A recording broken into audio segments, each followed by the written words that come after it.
بسم اللہ الرحمن الرحیم۔ امیہ الکنانی کا شمار اس کی قوم کے سرداروں میں ہوتا تھا۔ اس کا ایک بیٹا تھا جس کا نام کلاب تھا۔ کلاب بن امیہ الکنانی اپنے والد کا بڑا وفادار اور اطاعت گزار تھا۔ رات ہو یا دن، جب بھی فرصت ملتی وہ اپنے والد کے پاس آتا، اس سے خیریت دریافت کرتا اور اس کی خدمت کرتا۔ اس کا والد امیہ الکنانی بیٹے کی اطاعت اور فرما برداری سے بڑا خوش تھا۔ وہ اپنے بیٹے سے بہت محبت کرتا تھا، پل بھر کے لیے بھی بیٹے کو اپنی نظروں سے دور نہیں ہونے دیتا تھا۔ باپ بیٹے کی باہمی محبت اور الفت کا چرچا دور دور تک تھا۔ کلاب بن امیہ الکنانی جب ہجرت کر کے مدینہ منورہ پہنچا تو یہ امیر المؤمنین سیدنا عمر بن خطاب رضی اللہ تعالی عنہ کا عہد خلافت تھا۔ مدینہ میں اسلامی حکومت کی داغ بیل پڑ چکی تھی اور لوگ ہر طرح سے جوک در جوک اسلام قبول کرنے کے لیے حکومت اسلامیہ کے دارالخلافہ مدینہ منورہ کا رخ کر رہے تھے۔ انہی ایام میں کلاب بن امیہ الکنانی بھی مدینہ منورہ پہنچا اور باشندگان مدینہ کے ساتھ بود و باش اختیار کر لی۔ ایک عرصے تک مدینہ منورہ میں اس نے اسلامی تعلیمات حاصل کی۔ اسی جب ایمان و علم میں کچھ پختگی محسوس ہوئی تو اس نے اپنی سیرت کو اور زیادہ مجلہ یعنی روشن کرنے کی کوشش کی۔ کلاب بن امیہ الکنانی کو جب علم ہوا کہ اسلام میں سب سے افضل عمل اللہ کی راہ میں جہاد کرنا ہے تو وہ امیر المؤمنین سیدنا عمر بن خطاب رضی اللہ تعالی عنہ کی خدمت میں حاضر ہوا، انہیں اپنے پاکیزہ جذبات سے آگاہ کیا۔ حضرت سیدنا عمر بن خطاب رضی اللہ تعالی عنہ نے اس نوجوان کو جہاد پر نکلنے کے لیے اجازت طلب کرنے پر ڈھیر ساری دعائیں دیتے ہوئے اس کا نام اسلامی لشکر میں درج کرا دیا۔ پھر ایران کی طرف کوچ کرنے والی اسلامی فوج میں اسے بھی شامل کر لیا گیا۔ کلاب بن امیہ الکنانی کے بارے میں جب اس کے والد امیہ الکنانی کو پتہ چلا کہ بیٹا جہاد کے لیے ایران کی طرف کوچ کرنے والی اسلامی فوج کے ساتھ روانہ ہونا چاہتا ہے تو اس نے اپنے بیٹے سے کہا کہ اپنے بوڑھے ماں باپ کو چھوڑ کر جہاد کے لیے نہ جاؤ۔ ہم دونوں میاں بیوی نے تمہیں بڑے پیار سے پالا پوسا ہے تاکہ بڑھاپے میں تم ہمارے کام آؤ، ہماری خدمت کرو، لیکن آج تم ہمیں چھوڑ کر دور جا رہے ہو۔ ہم نہیں چاہتے کہ تم پل بھر کے لیے بھی ہماری نظروں سے اوجھل رہو۔ کلاب بن امیہ الکنانی نے اپنے والد کے جواب میں عرض کیا، میں اس کام کے لیے آپ دونوں کو چھوڑ رہا ہوں جو میرے حق میں بہتر ہے۔ کلاب بن امیہ الکنانی نے جب دیکھا کہ اس کے والدین اس کی وضاحتوں سے راضی ہو گئے ہیں اور ان کی طرف سے اجازت مل گئی ہے تو وہ ایران کی طرف کوچ کرنے والی اسلامی فوج کے ساتھ جہاد کی مہم پر روانہ ہو گیا۔ لشکر کو مدینہ سے نکلے ہوئے کئی ہفتے گزر چکے تھے۔ اس کے ماں باپ نے اسے جنگ کی مہم پر نکلنے کی اجازت تو دے دی تھی، مگر اس کے سفر جہاد پر روانہ ہونے کے کچھ ہی دنوں بعد انہیں بیٹے کی محبت ستانے لگی۔ دونوں میاں بیوی رات کو سوتے وقت اپنے بیٹے کلاب بن امیہ الکنانی کا ذکر کرتے اور اپنے ساتھ اس کے حسن سلوک کو یاد کر کے آنسو بہاتے۔ کلاب بن امیہ الکنانی کے پاس کھجوروں کا ایک باغ تھا۔ ایک روز وہ دونوں میاں بیوی اپنے باغ میں بیٹھے ہوئے کسی خاص موضوع پر باتیں کر رہے تھے۔ اس روز پھلدار درختوں کا سایہ کچھ زیادہ ہی سہانا منظر پیش کر رہا تھا۔ اوپر سے چڑیوں کے چہچہانے کی خوش آہنگی سے فضا نغمہ بار معلوم ہو رہی تھی۔ چڑیاں ایک درخت سے اپنے پروں کو پھڑ پھڑاتی ہوئی دوسرے درخت کا رخ کرتی اور بیٹھ کر چہچہانے لگتی۔ اچانک کلاب بن امیہ الکنانی کے بوڑھے والد کی نگاہ اٹھی۔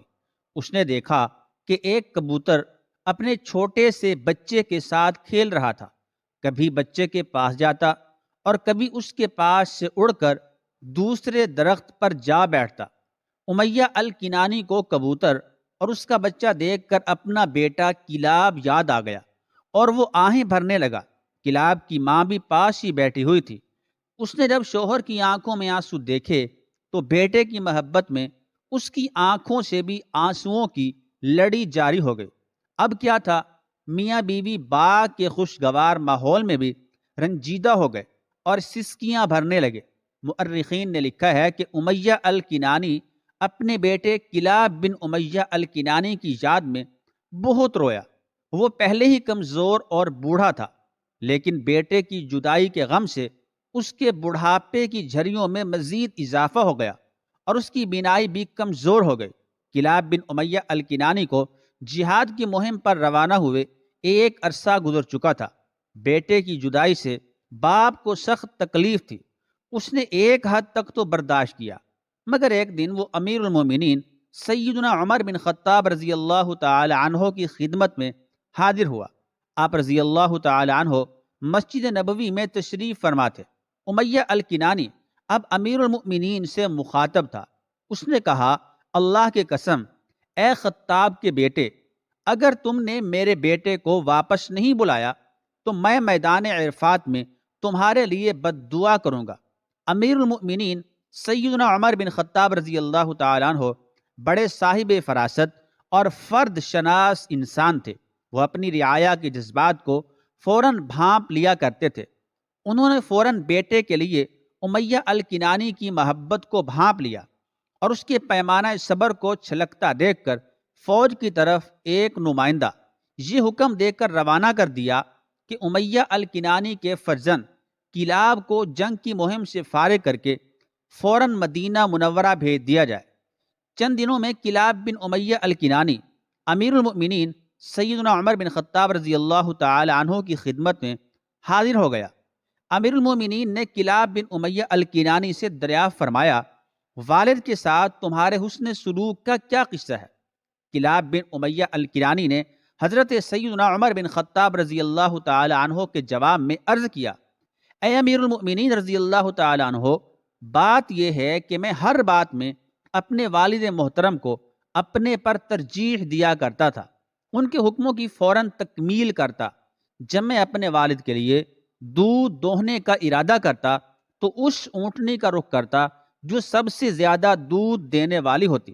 میں اسے کھلا پلا کر پہلے تیار کرتا، اسے چند لمحے آرام کرنے دیتا، پھر اس کا تھن دھوتا تاکہ وہ ٹھنڈا ہو جائے۔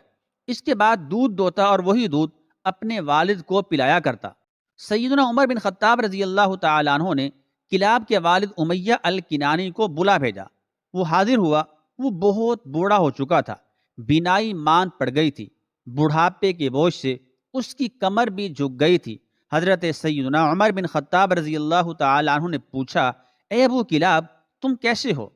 امیر المومنین، میں ویسا ہی ہوں جیسا آپ مجھے دیکھ رہے ہیں، امیہ الکنانی نے جواب دیا۔ حضرت سیدنا عمر بن خطاب رضی اللہ تعالی عنہ نے پوچھا، آج کے دن تمہاری نظر میں سب سے زیادہ محبوب چیز کون سی ہے؟ امیہ الکنانی نے کہا، آج کے دن مجھے کسی چیز کی چاہت نہیں، مجھے نہ کسی خیر سے کوئی خوشی ہوگی نہ کسی شر سے کوئی تکلیف۔ سیدنا عمر بن خطاب رضی اللہ تعالی عنہ نے پوچھا، کیا تمہیں اپنے بیٹے کلاب کے علاوہ اس دنیا میں اور کچھ نہیں چاہیے؟ امیہ الکنانی کہنے لگا، ہاں، بس میری یہی تمنا ہے کہ میرا لخت جگر، میرا نور نظر کلاب میرے پاس آ جائے، کیونکہ مرنے سے پہلے میں اسے دیکھنا چاہتا ہوں، اسے بوسہ دینا چاہتا ہوں اور اسے گلے لگانا چاہتا ہوں۔ سیدنا عمر بن خطاب رضی اللہ تعالی عنہ نے باپ کی بیٹے سے اس قدر محبت دیکھی تو ان کی آنکھوں سے آنسو جاری ہو گئے۔ فرمانے لگے، پریشان ہونے کی ضرورت نہیں، انشاءاللہ تعالی تمہاری مراد پوری ہوگی۔ اور پھر حضرت سیدنا عمر بن خطاب رضی اللہ تعالی عنہ نے امیہ الکنانی کے صاحبزادے کلاب کو اپنے پاس بلوایا اور کہا، جاؤ اپنے والد کے لیے اونٹنی کا دودھ اسی طرح دوہ کر لاؤ جس طرح پہلے اپنے والد کے لیے یہ اہتمام کرتے تھے۔ کلاب نے امیر المؤمنین کے حکم کی تعمیل کی، ٹھیک اسی طرح سے اونٹنی کا انتخاب کیا، اسی طرح دودھ دوہا جیسا کہ وہ پہلے اپنے والد کے لیے دوہا کرتا تھا۔ جب وہ دودھ حضرت سیدنا عمر بن خطاب رضی اللہ تعالیٰ عنہ کے پاس لایا تو آپ رضی اللہ تعالیٰ عنہ نے اپنے ہاتھ سے دودھ لے کر کلاب کے والد امیہ الکنانی کی خدمت میں پیش کیا۔ امیہ الکنانی کو اپنے بیٹے کلاب کی آمد اور یہ دودھ دوہنے کی کوئی خبر نہیں تھی۔ سیدنا عمر بن خطاب رضی اللہ تعالی عنہ نے دودھ امیہ الکنانی کی خدمت میں پیش کر کے فرمایا، دودھ نوش فرمائیے۔ امیہ الکنانی نے دودھ کا پیالہ ہاتھ میں اٹھایا اور لب سے لگایا تو دودھ کی خوشبو سونگتے ہی کہنے لگا، واللہ یا امیر المؤمنین، اللہ کی قسم، بلا شبہ میں اپنے بیٹے کلاب کے ہاتھوں کی مہک محسوس کر رہا ہوں۔ اتنا سننا تھا کہ امیر المؤمنین سیدنا عمر بن خطاب رضی اللہ تعالی عنہ بھی رو پڑے، فرمانے لگے، لو یہ تمہارا بیٹا کلاب تمہارے پاس حاضر ہے، ہم نے پہلے ہی اسے تمہاری خاطر بلا لیا تھا۔ یہ سنتے ہی امیہ الکنانی اپنے بیٹے کی طرف لپکا، بیٹے کو گلے لگایا اور بوسے دینے لگا۔ باپ کی بیٹے سے شدید محبت کا یہ دل ربا منظر دیکھ کر امیر المؤمنین حضرت عمر بن خطاب رضی اللہ تعالیٰ عنہ اور ان کی خدمت میں موجود تمام حاضرین بھی رو دیے، سب کی آنکھیں بھیگ گئیں۔ پھر امیر المؤمنین سیدنا عمر بن خطاب رضی اللہ تعالیٰ عنہ نے کلاب کو مخاطب کر کے فرمایا، بیٹے جاؤ اور جب تک تمہارے والدین زندہ ہیں ان کے ساتھ رہ کر ان کی خدمت گزاری کی شکل میں جہاد کرو، اور جب وہ اس دنیا سے رخصت ہو جائیں تو پھر اپنے مستقبل کے بارے میں سوچنا کہ اب تمہیں کیا کرنا چاہیے۔ ارشاد باری تعالی ہے جس کا ترجمہ یہ ہے، اور دعا کرو کہ پروردگار ان دونوں پر رحم فرما جس طرح ان دونوں نے بچپن میں میری پرورش فرمائی تھی، یعنی اے پروردگار، بچپن کی بے بسی میں جس رحمت اور جاں فشانی اور شفقت و محبت و پیار سے انہوں نے یعنی میرے والدین نے میری پرورش کی اور میری خاطر اپنے عیش و آرام کو قربان کیا، اے پروردگار، اب یہ بڑھاپے کی کمزوری اور بے بسی میں مجھ سے زیادہ خود رحمت اور شفقت کے محتاج ہیں۔ خدایا، میں ان کا کوئی بدلہ نہیں دے سکتا، تو ہی ان کی سرپرستی فرما اور ان کے حال زار پر رحم فرما۔ دعا ہے کہ اللہ تعالی ہم سب کو اپنے والدین کے ساتھ حسن سلوک اور ان کی خدمت کرنے کی توفیق عطا فرمائے، آمین ثم آمین۔